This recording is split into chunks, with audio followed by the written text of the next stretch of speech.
ಗೀತವ ಹಾಡಿದರೇನು, ಶಾಸ್ತ್ರ ಪುರಾಣವ ಕೇಳಿದರೇನು, ವೇದ ವೇದಾಂತವನೋದಿದರೇನು,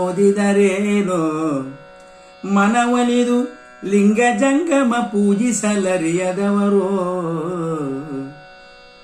ಮನವೊಲಿದು ಲಿಂಗ ಜಂಗಮ ಪೂಜಿಸಲರಿಯದವರು, ಎಲ್ಲ ಬಲ್ಲ ಅನುಭವಿಯಾದೊಡೇನು, ಎಲ್ಲ ಬಲ್ಲ ಅನುಭವಿಯಾದೊಡೇನು, ಭಕ್ತಿ ಇಲ್ಲದವರನೊಲ್ಲ ಕೂಡಲ ಸಂಗಮ ದೇವ, ಭಕ್ತಿ ಇಲ್ಲದವರನೊಲ್ಲ ಕೂಡಲ ಸಂಗಮ ದೇವ.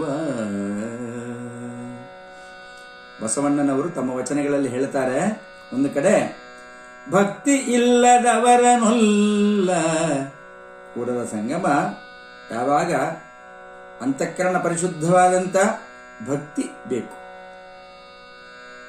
ಶರಣಾಗತಿ ಆಗುವಂಥ ರೀತಿಯಲ್ಲಿ ನಮ್ಮ ವಿಶೇಷವಾದಂಥ ಜ್ಞಾನ ಸಂಪಾದನೆ ನಾವು ಮಾಡಿಕೊಳ್ಳಬೇಕು. ದೇವರಿಗೆ ಹತ್ತಿರ ಆಗುವ ರೀತಿಯ ಸಾಮೀಪ್ಯದ ಎಲ್ಲ ಸದ್ಗುಣಗಳನ್ನು ಹೊಂದಿರಬೇಕು.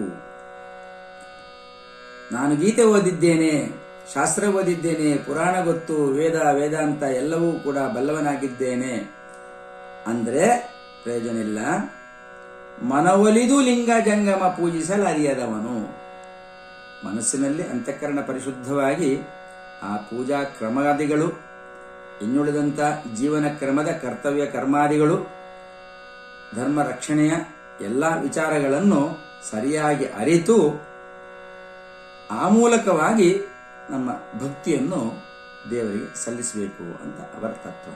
ಹಾಗೆ ಬೇರೆಲ್ಲ ವಿಚಾರಗಳಲ್ಲಿ ನಾವು ಜ್ಞಾನ ಬುದ್ಧಿವಂತರಾಗಿ ಎಲ್ಲ ಬಲ್ಲವನು ನಾನು ಅಂತ ಹೇಳಿದರೂ ಕೂಡ ಪ್ರಯೋಜನ ಇಲ್ಲ. ದೇವರಿಗೆ ಪ್ರಿಯವಾದ ಆ ರೀತಿಯ ಸ್ನೇಹ, ವಿಶ್ವಾಸ, ಸೇವೆ, ಪರೋಪಕಾರ, ದಾನ ಬುದ್ಧಿ ಇತ್ಯಾದಿಗಳ ಮೂಲಕವಾಗಿ ಸತ್ಕರ್ಮದ ಪಾಲನೆಯೊಂದಿಗೆ ದೇವರ ಕೃಪೆಗೆ ಪಾತ್ರರಾಗಬೇಕು ಎಂಬುದು ಅವರ ತತ್ವ.